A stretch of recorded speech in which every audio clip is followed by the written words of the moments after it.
So that was a powerful clip from the film Les Miserables, if I'm even saying that right.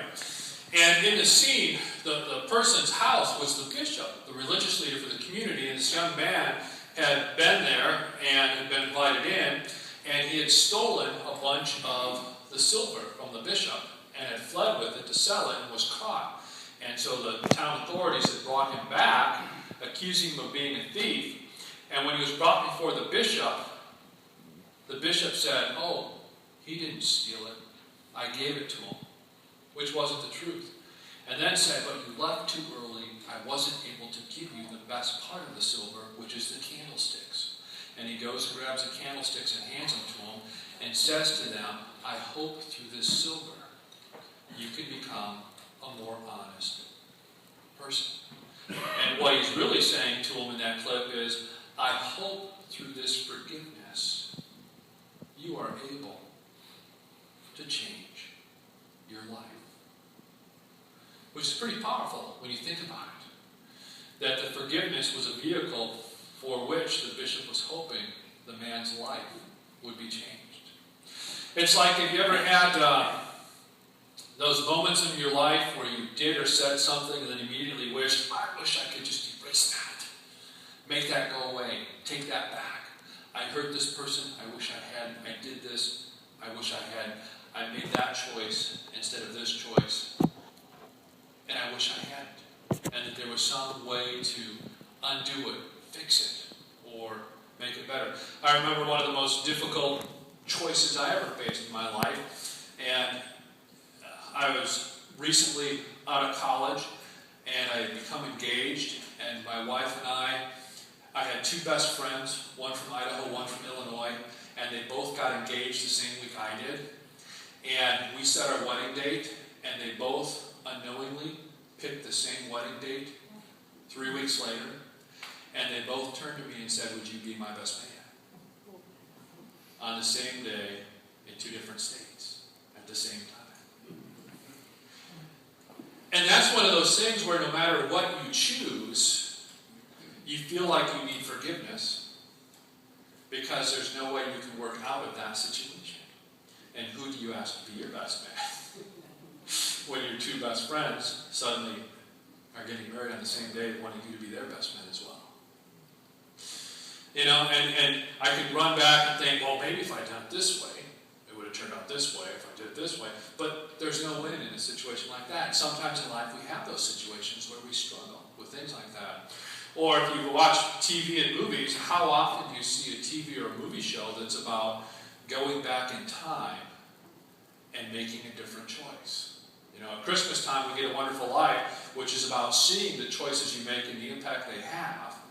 But there's plenty of movies that play with, can we go back in time and make the different choice? And usually it's a girl has two guys she's interested in. One is wild and daring and filled with life, and one is safe and secure. And which one do they choose to marry? And which path do they follow? Or a guy who has two women, do I marry the wild, light-filled woman, or do I marry the safe, comfortable woman? And if it doesn't pan out, are we able to go back and fix it? You know? And really, what part of those movies are playing on is we think what they're playing on is how do we fix those situations where we want forgiveness. But really what they're playing on is how do we make go away the bad choices, because we struggle with forgiveness itself. Because if you think about it, to be forgiven means you have to be able to say, I screwed up. Right? Which means at some level, we have to be vulnerable and recognize our brokenness. We have to realize that things didn't go the way we wanted them to go. They didn't work out the way we wanted them to work out. And we're in that moment in a position where we need forgiveness, and most of us don't really like being in that position. We don't really like being a place where we need forgiveness, or to be in a place where we want to forgive when someone has done something to us. Instead, what we want forgiveness to be is a way to erase as if something never happened. that's not forgiveness. There's much more to it. In that video clip, the bishop saw forgiveness as an opportunity to change life. When Jesus talks about forgiveness, he talks about it as an opportunity to change lives. We have a fascinating parable from Luke's gospel today with this difficult bit about forgiveness. You have Jesus, and what's just happened in his ministry at Luke is he's been accused of hanging out with the wrong people. He's hanging out with sinners. He's hanging out with tax collectors. He's hanging out with poor folk. He's hanging out with the wrong people for being a religious leader, and he's being called into question for it. And one of his responses has been, I was called by God for the sick.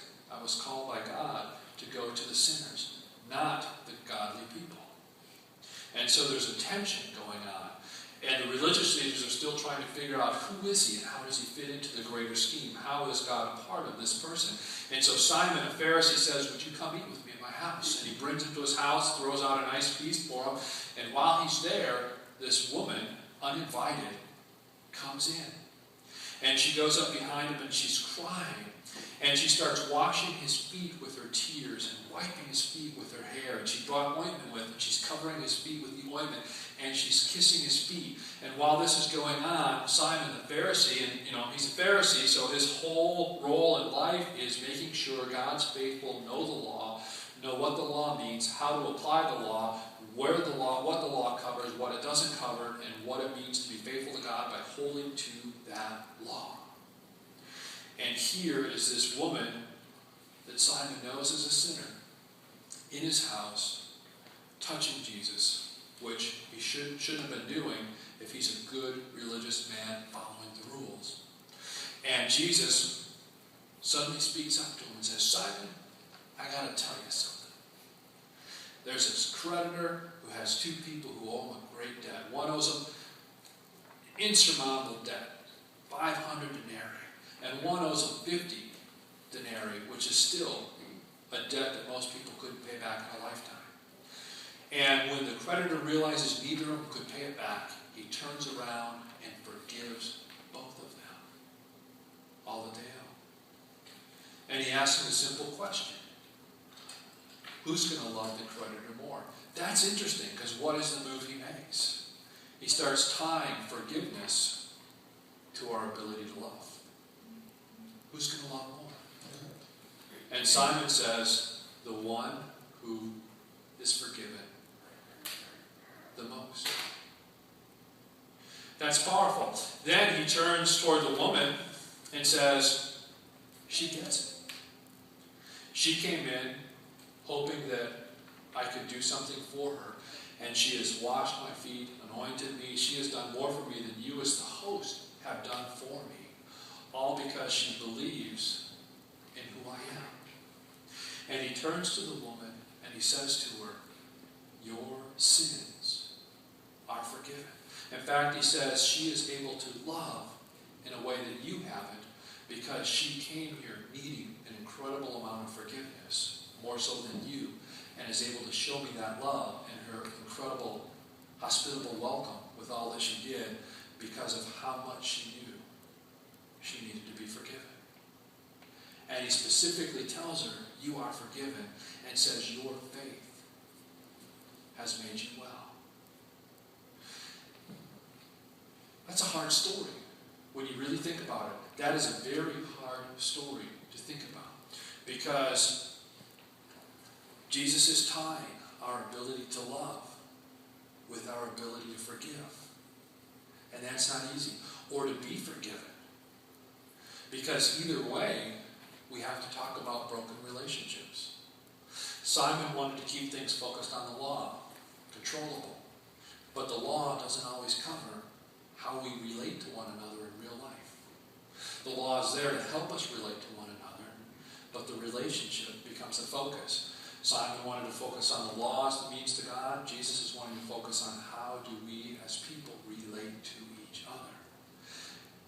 And pushes our understanding of that forgiveness. Not something where it's just completely forgotten, blanked out, but something that can affect how we relate to others from that point forward. Knowing I'm forgiven, therefore I can love more, or I can connect more deeply with others who need as much or maybe even less forgiveness than I do.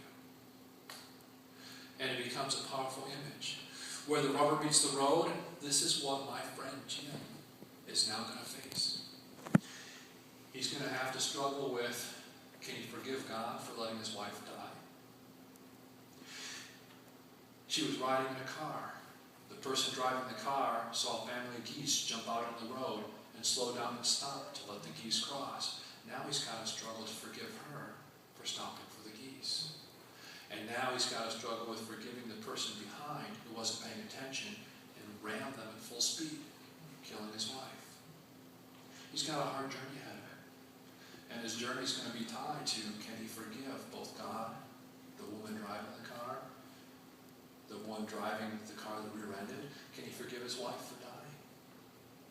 And will he be able to take that forgiveness and love people in a whole new way? I believe he will, but I know it's going to take him time. Will he be able to take all the hurt he's now going to be going through for a long time and connect with other people in a more loving way? And that's really all that Jesus is saying. But it's a powerful thing he's saying. Can we forgive and be forgiven? Are we able to be vulnerable? Because in being forgiven and forgiving, there's an open woundedness in us. And from that, then, can we love? Or to put it in the scary negative, if we cannot forgive, can we really love? If I cannot forgive my spouse, how much can I love her? If I cannot forgive my kids, how much really can I love them? If they cannot forgive me, how much can they love me? And what Jesus is pushing us to get is that God is about love, which means we have to be about forgiveness. And his very life becomes that demonstration on the cross of incredible forgiveness, so that we can incredibly love. And what he's challenging us to see is that those two go together in ways we don't often think about. And that at the heart of who we are in following Jesus is being a people that learns to forgive as we have been forgiven, so that we can love as we have been loved. And that's our challenge, to both forgive and to love. Let us pray.